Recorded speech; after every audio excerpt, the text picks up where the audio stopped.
کئی دہائیوں سے چلتا آ رہا ہے اور آج کل وہ سرخیوں میں ہے. اب اس کا ایک موضوع بن گیا پورے ملک میں کہ ایک مذہب کی بیٹیاں دوسرے مذہب کے لڑکوں کے ساتھ نکاح کرتی ہیں، شادی کرتی ہیں. یہ سارے معاملے کو الگ الگ مذاہب کے لوگ اپنے اپنے طریقے سے اٹھا رہے ہیں. کوئی سیاسی طور پر اس کو اٹھا رہا ہے، کوئی مذہبی طور پر اس کی گفتگو کر رہا ہے، کوئی سماجی طور پر اس کی گفتگو کر رہا ہے. اس مسئلے کو اٹھانے والوں کی نیتیں بھی الگ الگ ہیں. کوئی کچھ حاصل کرنا چاہتا ہے، کوئی کچھ حاصل کرنا چاہتا ہے. کوئی فلم بنا کے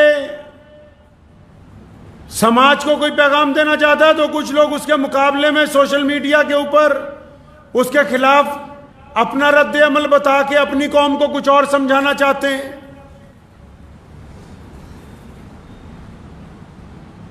یہ تو نہیں ہو سکتا کہ تالی ایک ہاتھ سے بجتی ہو.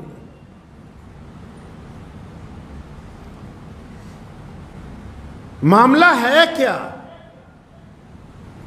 اتنی ایڈوانس دنیا ہے اور اس معاملے کے اوپر لوگ ایک دوسرے سے گفتگو کر رہے ہیں، ایک دوسرے کے مذہب کے متعلق اپنے دل میں برائی لے کے آتے ہیں. سوشل میڈیا نے بھی اور دوسرا جو الیکٹرانک میڈیا بھی ہے اس نے بھی اس کو بڑا مدعا بنایا ہے. اگر کوئی بات ہے تو مدعا بننا چاہیے، لیکن وہ مدعا شروع کیسے ہوا، اس مدعے کی بنیاد کیا ہے، اس بیماری کی شروعات کہاں سے ہوئی، اس سے تکلیف کیسے ہوئی، یہ اتنا بڑا مدعا بنا کیسے. اچھا جب تک اس کے پیچھے نہیں جائیں گے تو علاج کیسے ہوگا، کیسے ممکن ہے؟ اچھا جن کو یہ تکلیف ہوتی ہے، جن گھروں کی بیٹیاں کسی کے ساتھ چلی جاتی ہیں، آپ ان کا مذہب نہ دیکھیں، ان کے ماں باپ کی تکلیف کو دیکھیں. یا جن بیٹیوں کے ساتھ زیادتی ہو جاتی ہے، آپ سب تو جتنے بھی لوگ ہیں چاہے وہ مسلمان ہو چاہے غیر مسلم ہو، وہ تو اب بیٹی کو مذہب کی عینک لگا کے دیکھتے ہیں نا. تو پیارے نبی حضرت محمد رسول اللہ صلی اللہ علیہ وسلم نے فرمایا کہ بیٹی تو بس بیٹی ہوتی ہے، چاہے وہ اپنی ہو یا پھر دشمن کی ہو، بیٹی صرف بیٹی ہوتی ہے، اس میں کوئی فرق نہیں کیا جا سکتا.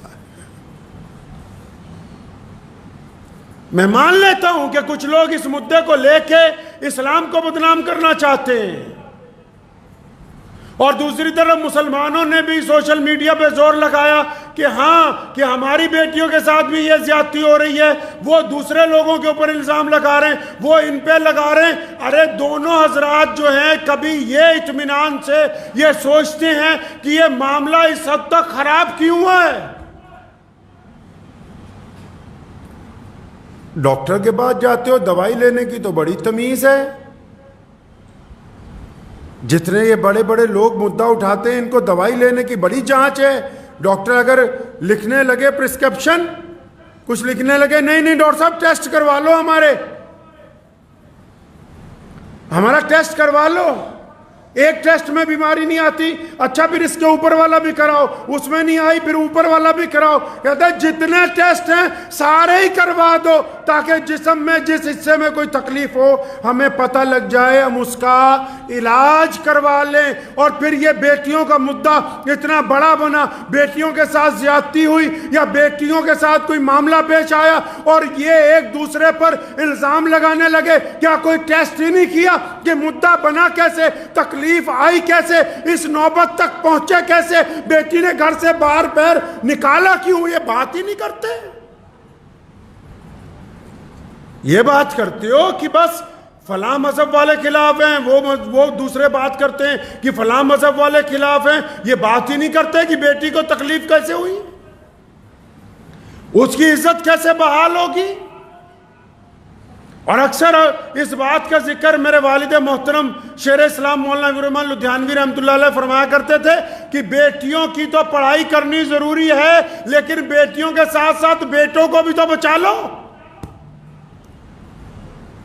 جن گھروں میں زنا ہو جاتا ہے، جن گھروں کے اندر کوئی کسی کی بیٹی کے ساتھ بدماشی کرتا ہے، جن محلوں میں کوئی کسی کی بیٹی کو نکال کے لے جاتا ہے، جن محلوں میں کوئی کسی کی بیٹی کو چھیڑتا ہے، تو میں پہلے ان سے پوچھتا ہوں یہ جو درندگیاں ہوتی ہیں، یا بیٹیوں کو جلا دیا جاتا ہے، یا کوئی بیٹی کے ٹکڑے کر دیتا ہے، یہ جو درندے ہیں یہ کیا کسی باہر کے ملک سے امپورٹ ہو کر آ رہے ہیں، یا کسی ودیشی طاقت نے ان کو یہاں بھیجا ہے؟ یہ جن پر مقدمے درج ہوتے ہیں یہ کیا آس پاس پڑوسی ملکوں سے آتے ہیں؟ یہ نوجوان کہاں پیدا ہوتے ہیں؟ کیا یہ اسی معاشرے میں جنم لینے والے وہ بیٹے نہیں ہیں جن کے ماں باپ نے ان کو بیٹیوں کی عزت اور تمیز ہی نہیں سکھائی؟ یہ کہاں سے آئے؟ یہ بھی تمہارے ہی گھروں میں، انہی محلوں میں، انہی مذہب کے ماننے والوں میں، چاہے وہ مسلمان ہو یا غیر مسلم ہو، اسی ملک کے اندر پیدا ہوئے جو بیٹیوں کے ساتھ زیادتی کرتے ہیں۔ یہ باہر سے نہیں آئے کہیں سے۔